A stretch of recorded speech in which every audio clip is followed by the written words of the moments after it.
તો સમાચારોમાં આગળ વાત કરીએ જો કે એક મહત્વના સમાચાર પણ મળી રહ્યા છે જેના પર આપણે નજર કરીએ। દાહોદ એપીએમસીની ચૂંટણીમાં રાજકારણ ગરમાયું।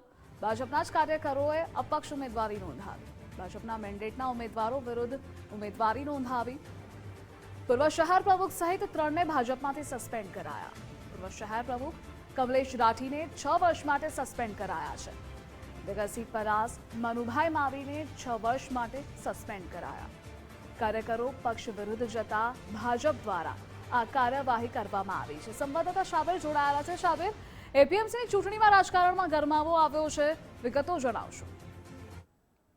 વાત કરીએ તો દાહોદ એપીએમસીની જે ચૂંટણી આવી છે ત્યારે ભાજપ દ્વારા જે તેમના ઉમેદવારો જાહેર કરાયા હતા તેમને મેન્ડેટ આપવામાં આવ્યું હતું ત્યારે તેમની વિરુદ્ધ ભાજપના જે સક્રિય કાર્યકરો કહી શકાય તેમાંથી એક કમલેશ રાઠી જે પૂર્વ શહેર પ્રમુખ પણ રહી ચૂક્યા છે, નગરસિંહ પલાસ જે પૂર્વ ધારાસભ્યના ઉમેદવાર પણ રહી ચૂક્યા છે ભાજપના, ત્યારે આ લોકોએ પક્ષની વિરુદ્ધ જઈ અને અપક્ષ ઉમેદવારી નોંધાવી હતી। ત્યારે ગઈકાલે ફોર્મ ખેંચવાને છેલ્લો દિવસ હતો ત્યારે આ તમામ ઉમેદવારોએ ફોર્મ પરત નહોતા ખેંચ્યા અને અપક્ષ ઉમેદવારી રાખી હતી।